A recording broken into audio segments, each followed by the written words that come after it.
So in today's video, we're going to be comparing the MP5 versus the MP5. And we're going to be focusing on two attachments, the Monolithic Integral Suppressor versus the Monolithic Suppressor. The main reason I wanted to cover this particular video is because I did do a breakdown kind of talking about the MP5, the best attachments. And within that video, I said, just go ahead and make sure you're using the Monolithic Integral Suppressor because it's better than the Monolithic Suppressor. And I got several comments, and I continue to get several comments daily.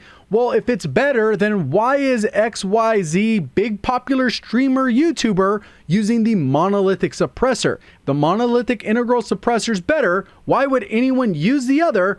And it really just comes down to people don't really understand. So we're going to break down each of the individual stats for these weapons. So we're going to be comparing them head to head, and you'll be able to decide what makes the most sense for you. And these are the things we're going to be taking a look at in today's video. We're going to look at the various ADS speeds, see who wins, bullet velocity, recoil, range, and make a decision which one is the best option overall, and should you choose one for every single scenario. If you do enjoy the video or learn something new, please do me a favor hitting the like button. Goal in today's video is 3,000 likes. If you're brand new, want to find your way back for more Call of Duty content, just make sure you subscribe with notifications on. Also, just a heads up, if you're looking to party up with other people from the community, I highly recommend checking out the Discord link down in the description. And while you're over on Discord, there is a giveaway going on where I'm going to be giving away up to 20 copies of the new Call of Duty, regardless of what platform you're on. So I highly recommend checking that out while you're over on Discord. Let's go ahead and get into the breakdown. So this is the first thing we're going to take a look at, and this is aim down sight speed. And for the purpose of this test and pretty much all the tests going forward, whatever we see on the left-hand side is the muzzle or the regular standard Monolithic Suppressor. And anytime we see anything on the right, it's the Monolithic Integral Suppressor, which is part of the barrel. Obviously, with these attachments, you can equip both, so it's just something to keep in mind. And what we're going to look at here is the aim down sight speed. If we go ahead and look at them head to head, I can go frame by frame, and at the top is the distance in milliseconds as far as time movement. That would be one frame, which is approximately 17 milliseconds. And we go ahead and go another frame.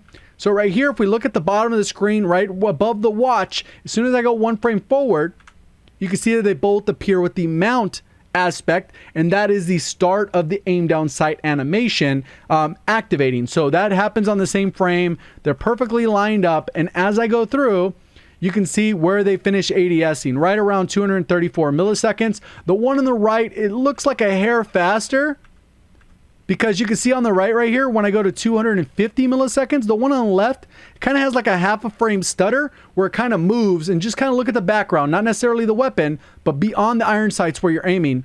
You can see on this one, when I go to 34 to 50, you can see that the one on the right, only the gun moves, and on the left, the gun and the background move.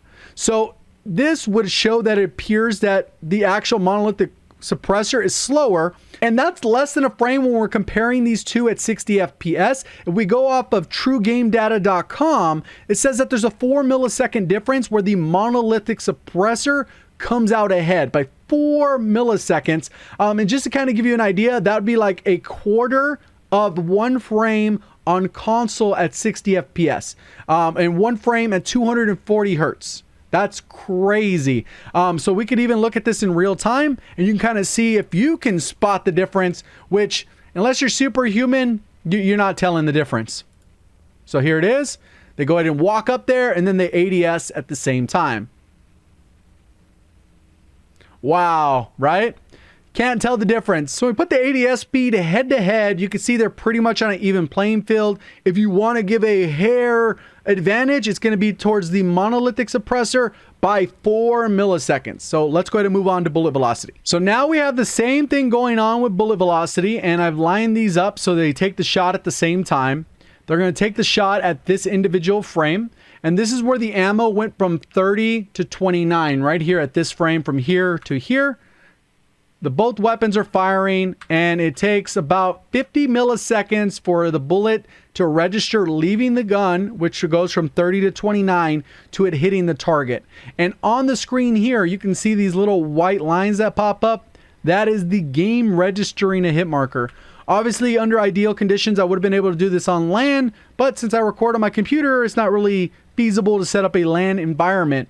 But what you can see here is that at 20 meters, which the tag is at 10 meters, and I'm standing 10 meters away, and so is Earl. He's standing 10 meters away from the target. So this is right at that 20 meter mark. which is well within the range where you would normally use this weapon. There's basically no noticeable difference when you're comparing the bullet velocity at 60 FPS. And when we go to TrueGameData.com, they've been able to test it at further ranges, but also with more frames in there, they were able to get approximately 10% faster bullet velocity, which means that some further engagements you may notice it, but at 60 FPS, it's going to be very hard to be able to tell that difference. So even though it sounds like a lot with it being 10%, you're really not going to notice it in game unless somebody's probably sitting at like 35, 40 meters. And for the most part, you're probably not going to even notice that in game unless the target was at a further distance, maybe 40 meters or something like that, where it would be enough to be like a one frame difference. It would be the difference between you actually landing the shot and missing. But in a practical sense, where you're normally going to use an SMG within that 20-ish meter range, you're really not going to notice a difference on console at 60 FPS, and you probably really would not notice even on PC with the higher frames unless you're literally going frame by frame by frame. So next up is recoil, and I did 3 little scatter blots right around 15 meters. My back is against the wall. I strafed over, fired 3 different mags, and then switched to the monolithic integral. And overall, I'm going to say that there's no real difference in recoil. Even though it's not mentioned in the stats, you think, hey, you know, sometimes there's hidden stats on the guns. And I think overall, you can see that the recoil in general is really lined up with the top of this orange. This one's more of a fluke because there was an extra bounce in here. This could have had that exact same scenario, and that's just more of the randomness from the lack of stabilization and the side-to-side movement that the regular MP5 typically has, unless you put all stabilization attachments, and then you get a little bit tighter spread, probably similar to like one of these ones that you're looking at on the right. But overall, no real difference in recoil. I guess if you're finding the 45 round mag, it might be a little bit different, but overall, no noticeable difference. So it's looking pretty even here on ADS speed, bullet velocity, recoil. Basically no difference. I would say you could trade off the ADS speed for bullet velocity because they're a hair better in those categories, but it's so dang close, it's basically negligible. Now let's go ahead and talk about range. So the only way to really test this is going to private match with kill confirmed tags, and you can test the various ranges, and that's what I've done. And the decimal will appear when the number is 10 meters or lower. Once you go above 10, it just has a whole number. So what you do is you have the tag right in the middle, and you could technically get some good accuracy all the way up to 20 meters as long as you're communicating with the person you're shooting at.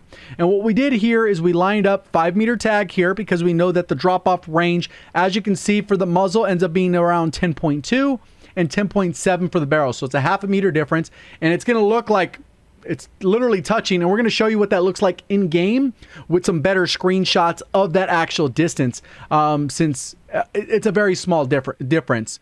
So right here, if we end up going frame by frame, you're going to see where I end up taking the shot. They're lined up, and they are a half a meter difference. One is at 10, so on theirs, it's 5 plus 5.2 to get the 10.2.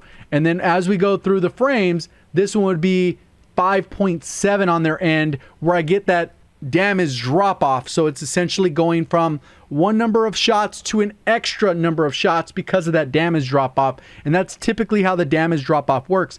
Keeping in mind that this difference in range, it extends to those other ranges as well. We're going to focus on that first one because that's the main difference that you're typically going to look at here. So if we go over here, I end up getting the kill, and on the tag, so when we get the kill happens, comes through at the same time. And you can see the tag, it says 10 meters. So even though the other one's 10.7 and this one's 10.2, they're both going to say 10 meters because of the rounding that I was talking about. It tends to round down until you actually hit that number. So once you hit 11, it'll round actually up. That's the way the game has it built in, even though that's not typically how you would write the rounding. You know, it always rounds down, I guess. So that is how that particular test was done. And you can see the various ranges. I'm using each of those barrels, and that's where I get those damage range drop-offs. Now let's go ahead and look at what that actually looks like in game. So what we're looking at here is a half a meter difference between the 10.2 and the 10.7. So what that means is if you kill someone above 10.7, both guns are going to behave the same until you get to that 20-ish damage drop off. If you kill someone within 10.2, they're going to kill the exact same. But if you kill someone between 10.2 and 10.7, which is only half a meter, the monolithic integral suppressor is going to come out on top, just because it's going to kill in one less bullet. But that's going to be an extreme case where you get into a gunfight that is exactly within that 0.5 meters.